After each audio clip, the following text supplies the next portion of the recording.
Welcome to my 195th video on my work with OO gauge. Another weekend, another train show. Pretty much the last one for this year, I think, although there is something billed as a model railway flea market in Mississauga next month, which I might try to go to. Anyway, this Sunday I was over to the train show in Ancaster, Ontario, just down the road from where I live in Brantford, and I thought I'd just make a quick video showing what I brought back. It was snowing when I went to this one, so it really felt as though winter had arrived.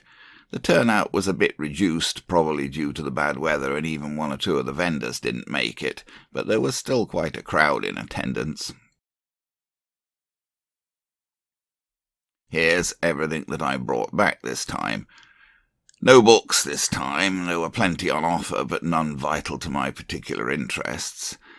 Naturally, since I'm in Canada, most of the stuff at the local train shows relates to North American railroads, whereas I model mainly LMS operations before World War II, especially in the British Midlands.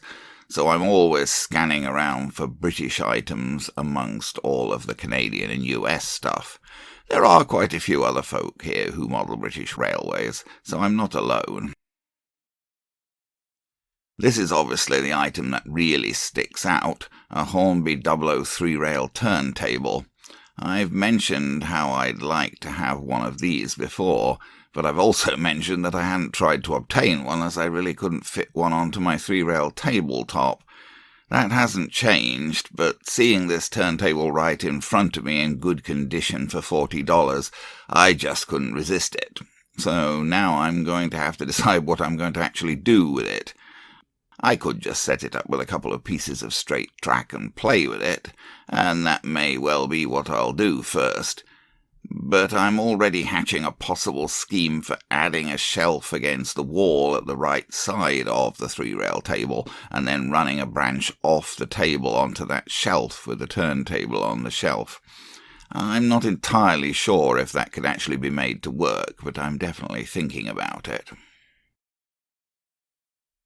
This was the only actual working locomotive that I bought at this show. At least I'm told it's working. I haven't tested it yet.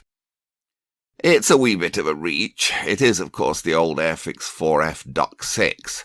I do already have a couple of these in the fleet, but for the $35 I thought that it was worth getting another one, even if it is in BR livery.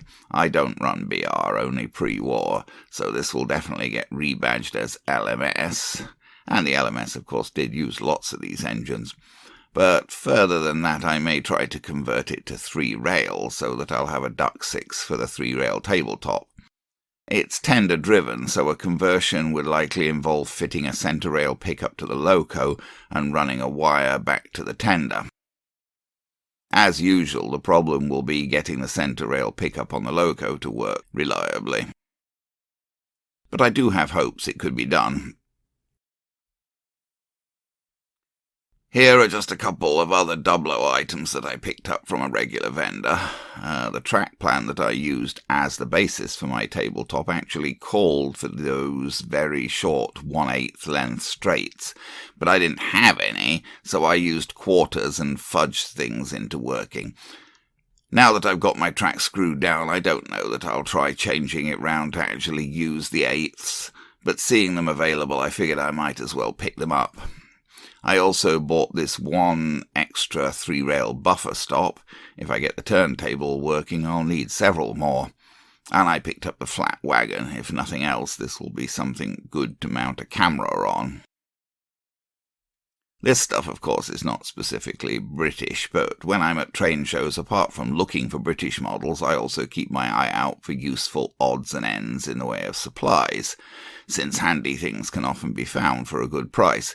Here we have a box of miscellaneous wires, switches and bulbs for $5, some fish plates for $1, some wiring bits, and almost a full spool of flux solder and a jar of red-orange paint.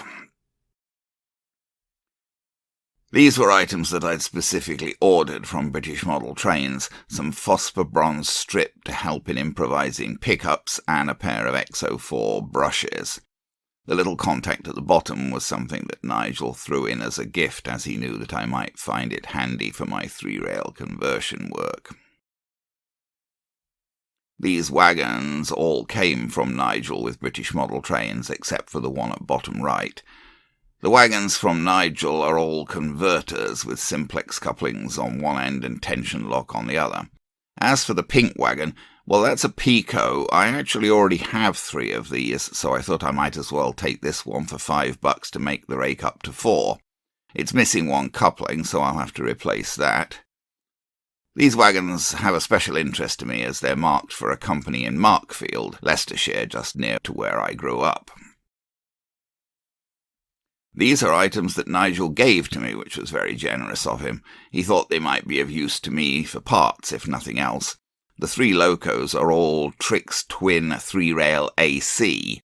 Not very easy to run these days unless you want to set up a layout specifically for that. Apart from the fact that they're designed to operate with AC, they also have wheels with very large flanges that won't run on 00 track or modern track.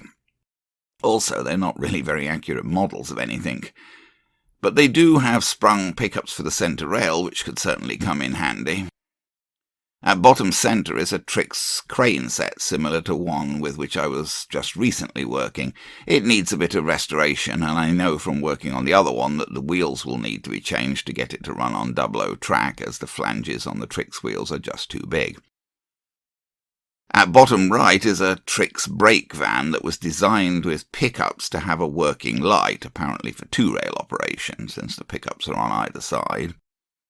The light doesn't work at the moment, but it might be got to work with a new bulb. I'm not really sure about this one. I'll have to check it out.